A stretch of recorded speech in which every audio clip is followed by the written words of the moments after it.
At the winter open house, my parents turned my 7-year-old away at the door. She had to walk home alone in the freezing dark, carrying every little gift she'd wrapped herself, and spent the evening in an empty house. When I found out, I didn't yell, I didn't call and scream.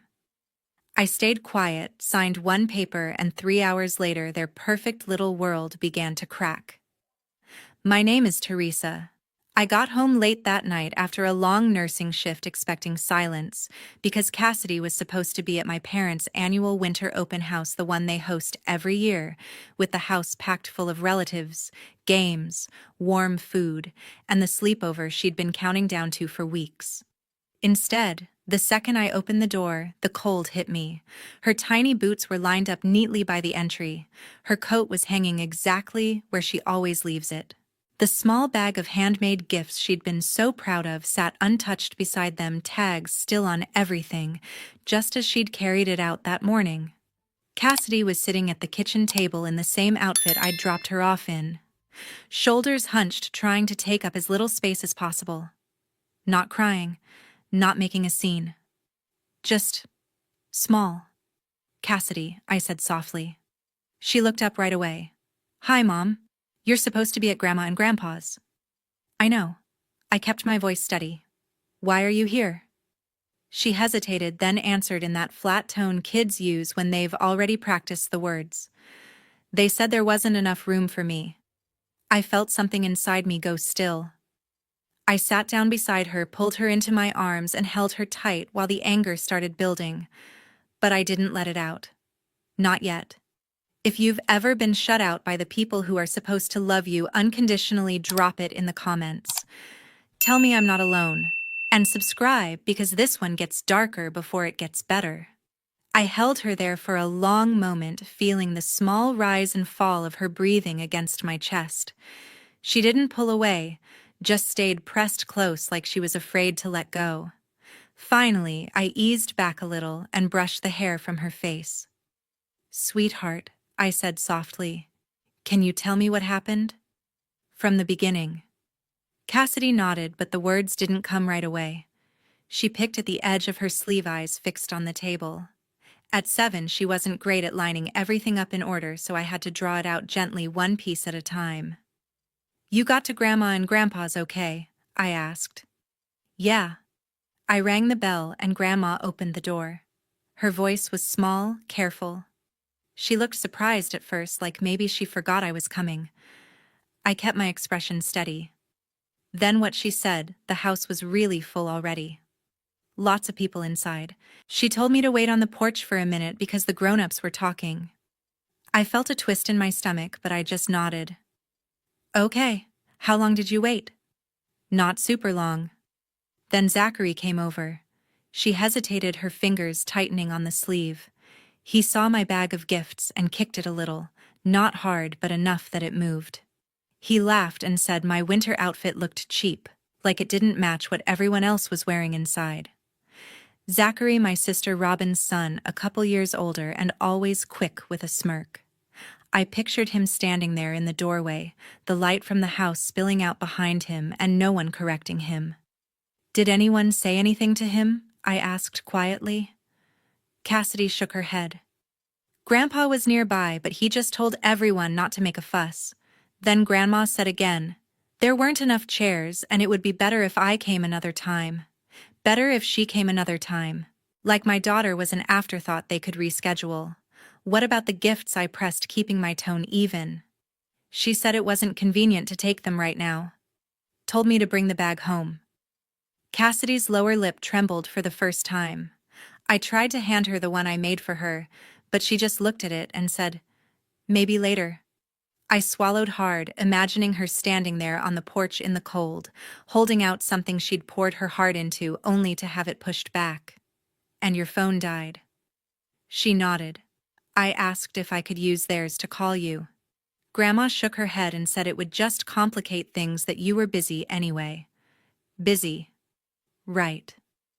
Then Grandpa said I should walk home, that it wasn't far and the neighborhood was safe. Safe for an adult, maybe. Not for a 7-year-old carrying a bag in the dark with the wind picking up off the Oregon hills. "How was the walk?" I asked, my voice barely above a whisper. Cold, she said simply. I kept thinking someone would notice I was gone and come get me, but no one did. I didn't know the way perfectly at first because we always drive, so I had to stop a couple times to remember. My hands hurt from holding the bag. Each word landed like a weight on my chest. I could see it so clearly, her little figure hurrying along the sidewalk, streetlights flickering, every house lit up warm except the one she'd just left. The fear she must have felt, but too proud or too trained to cry out loud. When she finished, the kitchen felt quieter than before.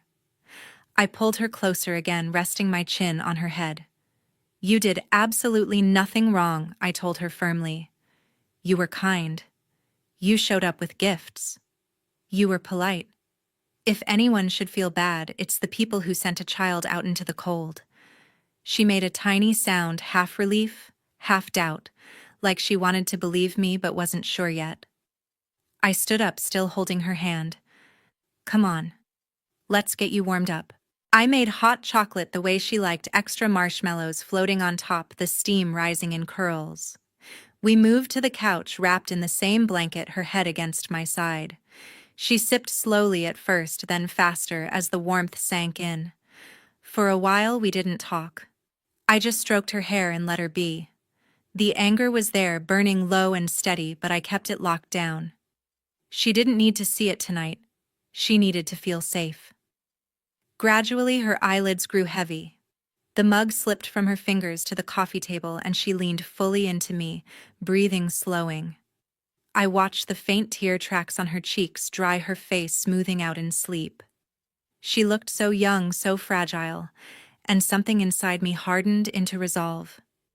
I sat there long after she dozed off, staring into the dark, planning what came next. The house was finally still, the only sound the faint hum of the refrigerator in the kitchen. I stayed on the couch long after Cassidy's breathing had settled into the steady rhythm of deep sleep, her weight warm against my side. My mind wouldn't quiet down. What happened tonight wasn't some sudden cruelty. It was the culmination of patterns I'd recognized for years, patterns that ran deep in our family. Growing up, my parents always had a clear favorite. Robyn, my younger sister, was the one they celebrated. She was outgoing, always ready with a story or a laugh that made everyone feel included. They'd brag about her accomplishments to relatives, hang her awards on the fridge like trophies. Me, I was the quieter one, the one who needed more time to open up. When I went through my divorce young, after Cassidy's father walked out without looking back, they treated it like a personal failure on my part. They helped once with a small check that covered barely a month's bills, and then told everyone how generous they'd been, as if that single gesture erased any further obligation. Robyn played her role perfectly in their eyes. She'd send the occasional text during my hardest months, something like, "Thinking of you, hope things get better." But when I actually needed someone to watch Cassidy or help with groceries, she was always too busy with her own life. It wasn't outright hostility. It was just absence when it mattered most. She cared enough to look good, not enough to show up.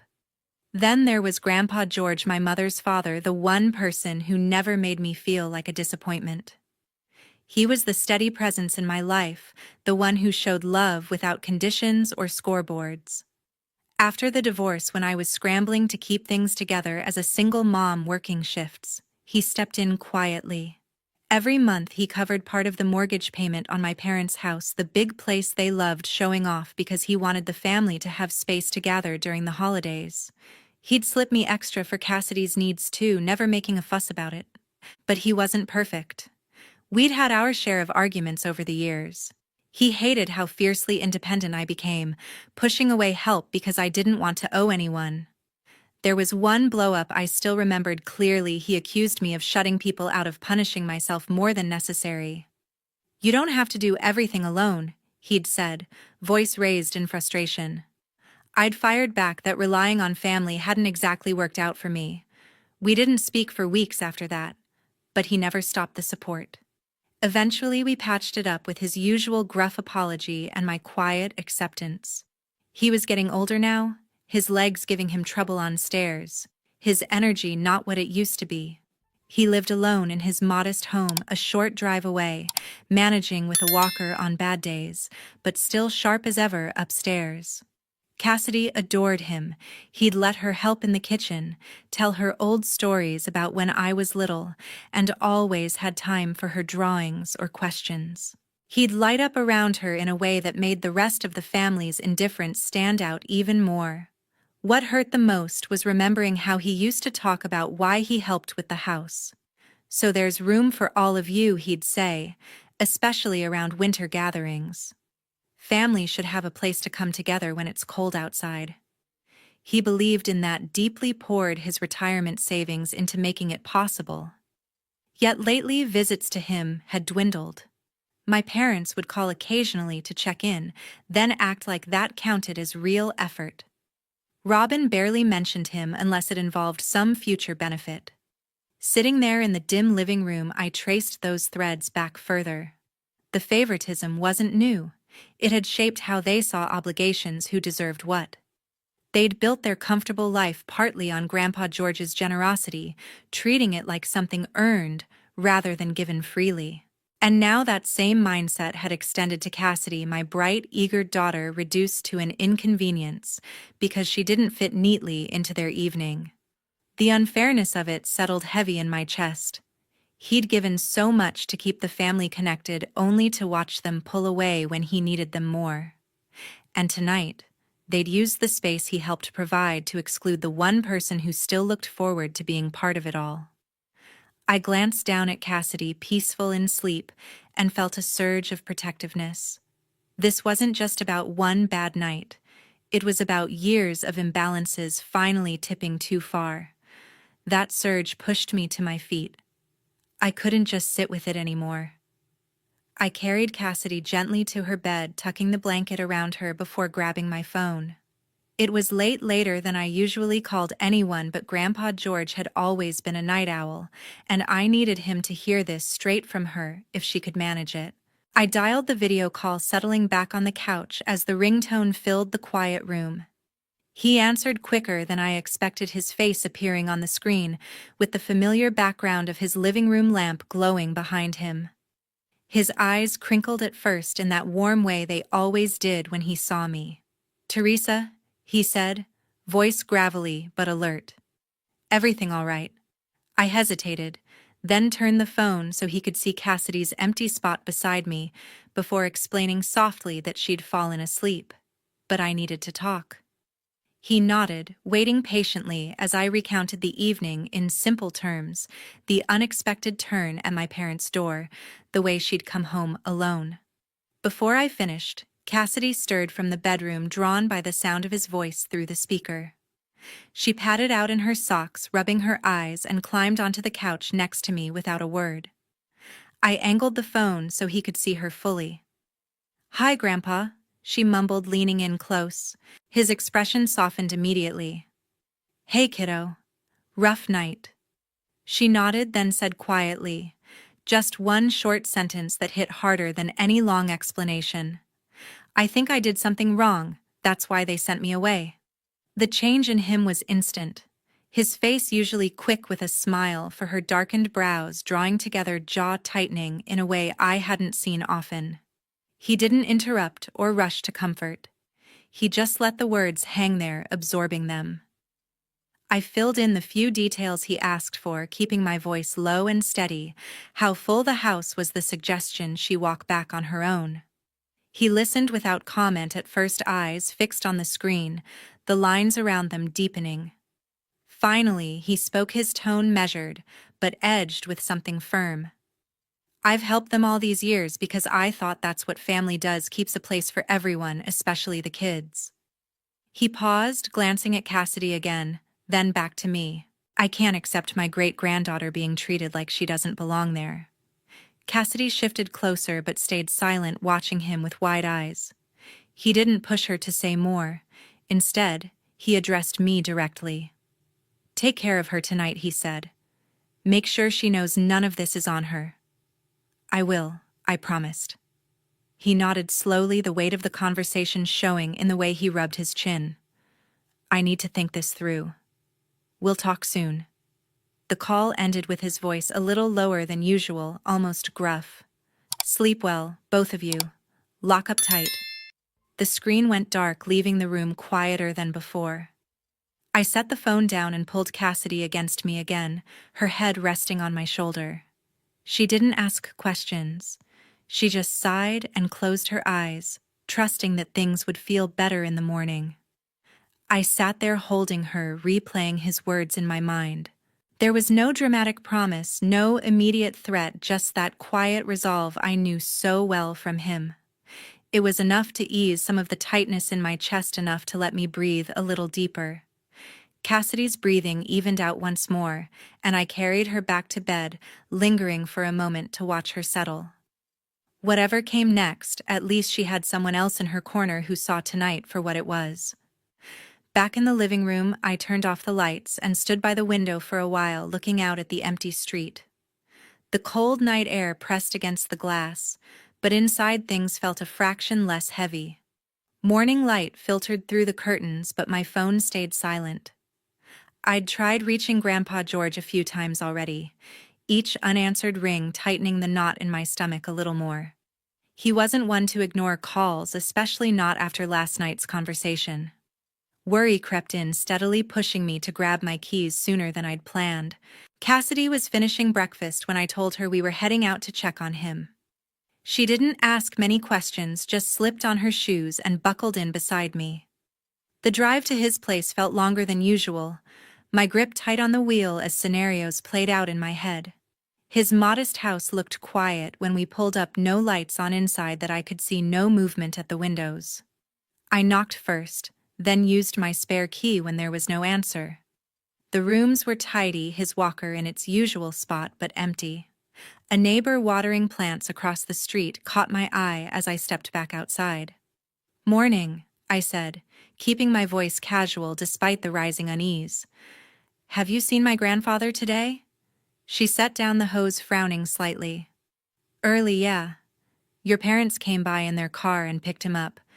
Didn't look like he was thrilled about it, kept glancing back at the house." That was all I needed.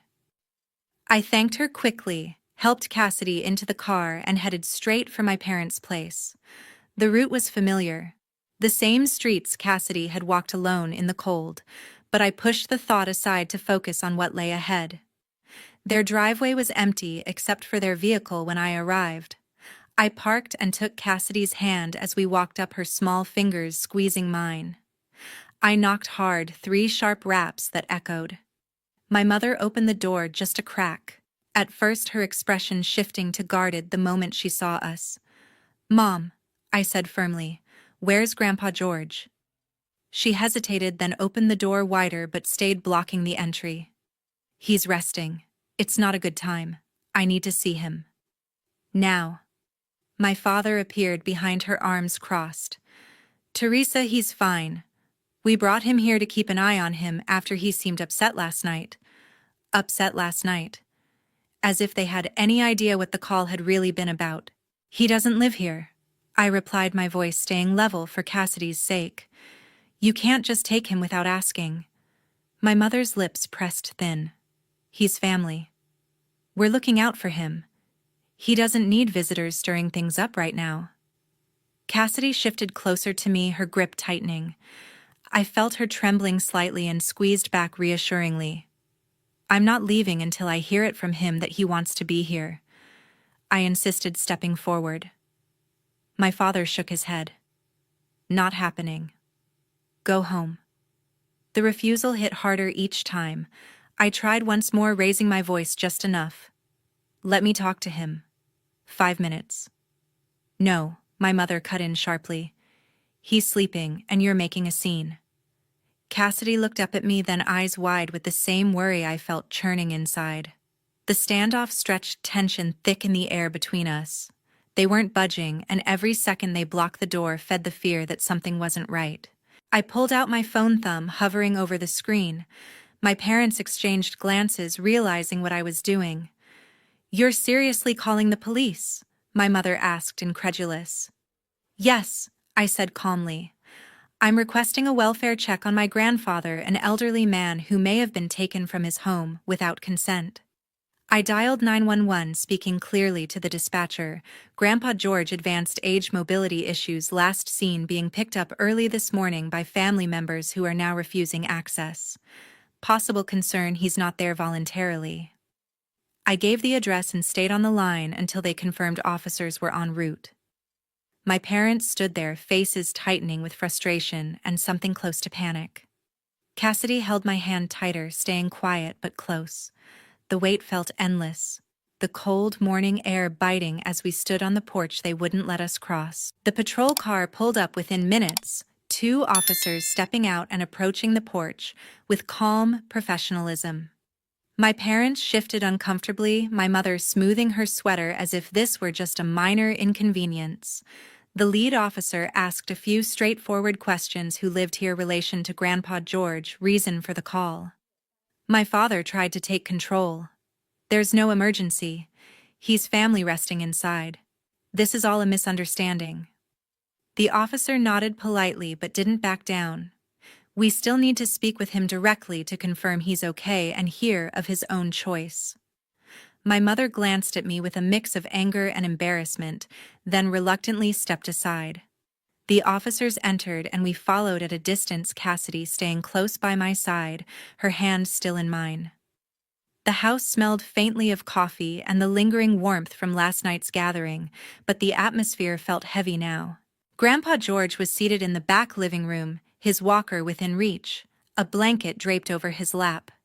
He looked tired, lines deeper around his eyes, but his gaze was clear and focused when he saw us. One officer crouched slightly to his level, speaking respectfully. "Sir, are you all right? Do you need any medical assistance?" He shook his head. "I'm fine physically." "And are you here because you want to be—" A pause. Grandpa George glanced toward my parents standing in the doorway, then back to the officer. "No. I'd like to go home." The words were simple, but they landed with finality. My mother started to protest. "He's confused. He doesn't mean." But the officer raised a hand, gently cutting her off without rudeness. "Ma'am, he seems clear-headed. We'll assist him if that's his wish." They helped him to his feet, steadying him as he gripped the walker. Cassidy let go of my hand and moved forward instinctively, taking his arm on the other side. He gave her a small, grateful smile as we all made our way out. My parents watched in stunned silence, no more arguments coming as the officers ensured he was safely in my car. The drive back to his house was quiet at first. He sat in the front passenger seat, staring out the window while Cassidy reached forward from the back to rest her hand on his shoulder. I kept glancing over, waiting for him to speak. "Thank you," he said eventually, voice rough. "Didn't expect it to come to that." "You don't have to explain," I replied softly. "We're just glad you're okay." We got him settled at home, fresh coffee, his favorite chair by the window. He seemed more himself there, the tension easing from his shoulders. After a while, he looked at me directly. "I've already contacted my lawyer this morning. We should go now, while I've got the clarity." Cassidy and I exchanged glances, but we didn't question it. The office wasn't far, a small firm he'd used for years. The attorney greeted us warmly, leading us to a conference room with wood paneling and stacks of files. He spread out documents on the table, adjusting his glasses as he addressed Grandpa George first. "We've discussed updating the will," before he began evenly. "The current version leaves the bulk to your daughter and her family, with provisions for Robyn as well. Changing beneficiaries now is straightforward since you're of sound mind, but I have to warn you, disinheriting close family can lead to contests after you're gone. They might claim undue influence or question capacity." Grandpa George listened intently, nodding.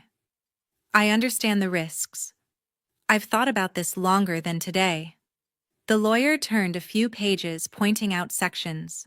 "We can redirect everything: savings, investments, the remaining property interests to Teresa, and a trust for Cassidy's education and future. It's clean, revocable only by you while you're able." I sat quietly watching as he explained the safeguards medical affirmation of capacity if needed, witnesses present. Cassidy stayed right beside her great-grandfather, her small hand wrapped around his the entire time. She didn't say a word, just watched his face with that serious expression kids get when they sense something important. He asked a couple clarifying questions about timelines about protecting Cassidy long-term. The attorney answered thoroughly, no rush, making sure everything was understood. When it came time, Grandpa George took the pen without hesitation, signing where indicated, initialing pages with steady strokes.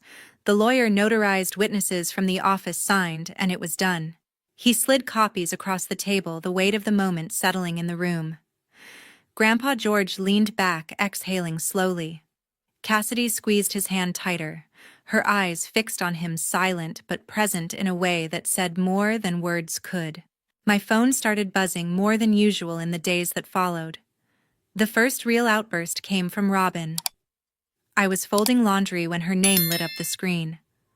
I almost let it go to voicemail, but something made me answer. Teresa. Her voice cracked right away, thick with tears. What have you done? I stayed silent, waiting. You manipulated him. She went on, the words tumbling out between sobs. He's old, he's confused, and you took advantage. How could you turn him against us like this after everything the family has been through? I leaned against the counter, keeping my breathing even. Cassidy was in the next room, coloring, oblivious for now. He wasn't confused, I said calmly. He knew exactly what he wanted. She didn't let me finish. This is about money, isn't it? You've always been jealous. Mom and Dad gave you chances, and you threw them away. Now you're stealing what's supposed to be for all of us, for Zachary's future, for the house, for everything Grandpa worked for. The accusations kept coming, layered with years of resentment. She painted me as the schemer, the one who whispered in a vulnerable old man's ear to secure a bigger share. Each claim twisted facts I'd lived with for decades. When she paused for breath, I spoke. You mean the house he paid for while you all enjoyed the space? The same space you decided didn't have room for a 7-year-old one cold night. She faltered. That was different. It was crowded, things got hectic, and sending her out into the dark alone was the solution. My tone stayed low, measured. Letting Zachary mock her clothes while you stood by, refusing to even let her borrow a phone. It wasn't like that, she insisted, voice rising again. You're blowing it out of proportion to justify this betrayal. I didn't raise my voice. It's not betrayal to protect what's right. You've all benefited from his generosity for years, taken it without question. But when it came to treating his great-granddaughter with basic decency, there wasn't room. She started crying harder, switching to please. Talk to him. Fix this. He'll listen to you. Zachary deserves no. I cut in gently but firmly. He doesn't get to decide that anymore. The line went quiet except for her breathing. Then my mother's text came through almost simultaneously, a long message full of blame, calling me ungrateful, saying I'd broken her father's heart and destroyed the family.